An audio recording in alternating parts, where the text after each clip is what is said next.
Hi, I'm Dr. Aditya Sethi. I'm a pediatric ophthalmologist at Arunodaya Charitable Trust. I'm going to talk about pediatric vision screening, a rural school project. So, as volunteer eye surgeons, it's very clear why we do this. Our main objective is to bring our skills, bring our knowledge to the aid of the community. So schools are a great place where community gathers. You have the future there. And if you can catch eye diseases at that age, you're automatically making an impact for the future as well as the present. So that's one of the best places to start.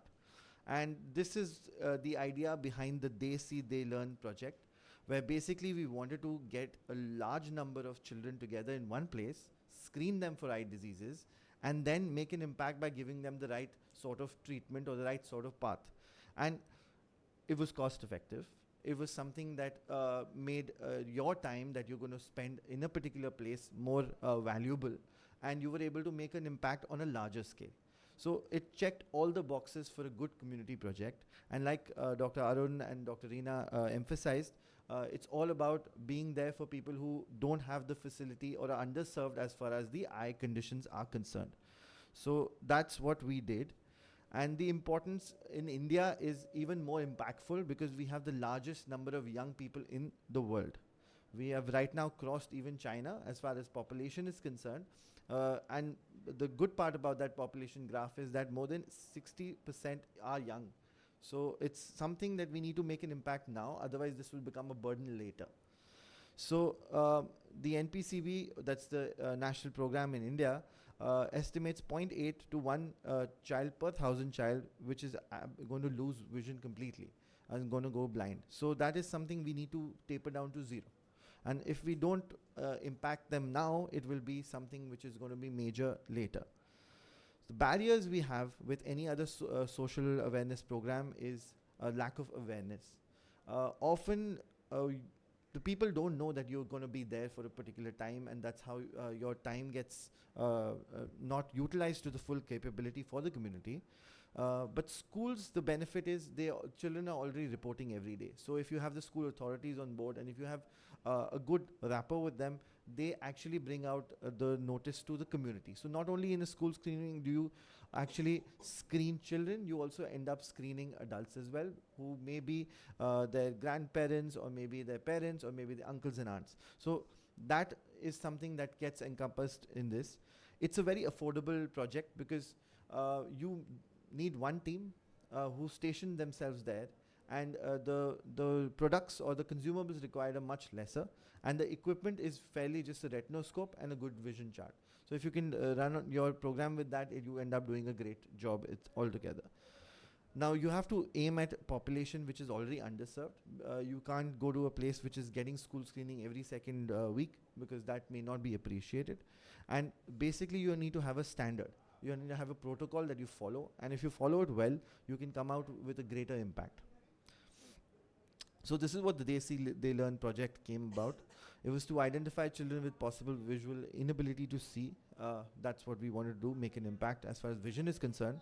Our main objective was to prevent amblyopia, because if we do not treat refractive error now, they will lose vision indefinitely by means of amblyopia.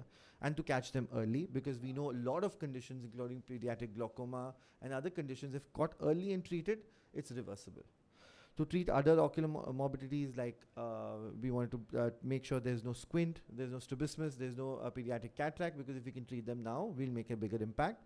And refer to base hospital or refer to the nearest hospital for all the children who can come and go there. Spread health and eye-related educational awareness. I think this is the far most important point in the whole slide, because if we empower them to know what the problem is, I think 50% of the job gets done there, because parents take over. So the methodology basically was, it's a cross-sectional study. We wanted to, we took around all the underserved population of children, which basically involved government schools or NGO schools in around Gurgaon, which is a suburban district. Permissions from the authorities and the consents were taken from the parents and the guardians. Students from first grade to the 12th grade were taken, because we wanted only verbal children. Basically teachers were involved. This is Dr. Arun's pet project of teaching the teachers as ambassadors. He's actually designed a beautiful e-chart which can be printed on an A4 size platform, which was sent to the ESCRS as an innovation many years back, and it was accepted there as well. So it's a simple way of distributing a vision chart to each home so that the child plays a game with the parent and the teacher, and they find out if they are 6'9" or worse. So it's a simple awareness strategy which actually has reaped multiple benefits for many people socially. So all children present in the school on the day of screening were included, and schools chosen were at the 50-kilometer radius from the base hospital, so they don't find it impossible to reach us later. So registration was done for every child via the use of the teacher and the school staff, so that the child has a familiar face to attend to. A vision test was performed with the help of the optometrist. They determined basic refractive errors. They were screened into different categories between mild, moderate, and severe, and normal. And based on that, they were taken to the ophthalmologist. And there we had basic refraction again repeated. And there was booking of glasses. And every child got 2 free pairs of glasses. The idea was the children will play, there will be a breakdown of glasses, and they shouldn't require us again, at least not for the next 6 months to a year. And then referrals were done in special cases, as Dr. Arun has already shown that graph of how many. So these are some pictures from the camp. You see, this is one of the nicest places to do a camp because you get smiling faces, you feel content by the end of the day. You don't feel dissatisfied. And these are some of the results. So we ended up analyzing only 18,939 students, which is one of the largest studies which is published in the Indian Journal of Ophthalmology. And we have data of close to 60,000 plus, but we haven't analyzed all of that for many reasons. So this had about 39 government schools, all between 5 to 16 years of age. And on the average, there were 946 students in each school every time we went. So you understand what is the impact of what scale we were talking about. And this is how the refractive rate error was. So some schools actually showed as much as 24.7%, which is staggeringly high. The normal, which is reported in Indian literature, is about 11.8%. And some of them were actually well served to as low as 4.2 to 3.2%. And this is something which we personally made a note of, was that the more further interior or more rural we went, the less the refractive error. So that's something we actually took note of, and we basically aimed the less use of gadgets, the less use of studies, and more of the sunlight. So refractive error prevalence in each school was also distributed as per this graph, and you can see how it's beautifully labeled between the areas. And again, most of our population was actually between 10 years to 16 years. So you can see the graph shoots up there. So less than 10 years, we had very few candidates who came to us. So it looks a little imbalanced, but that's how it is. And we are seeing young myopes come across now more often than not.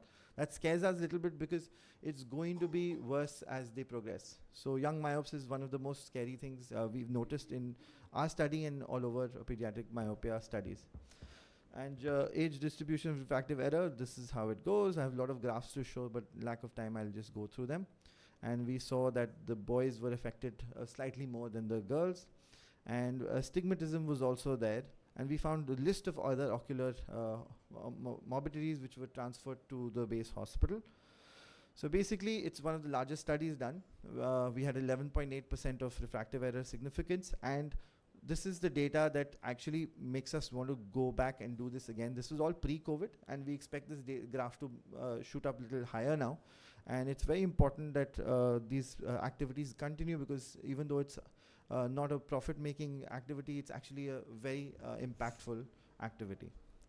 So great. I would like to thank your time. Thank you so much. Thank you very much. Very well presented.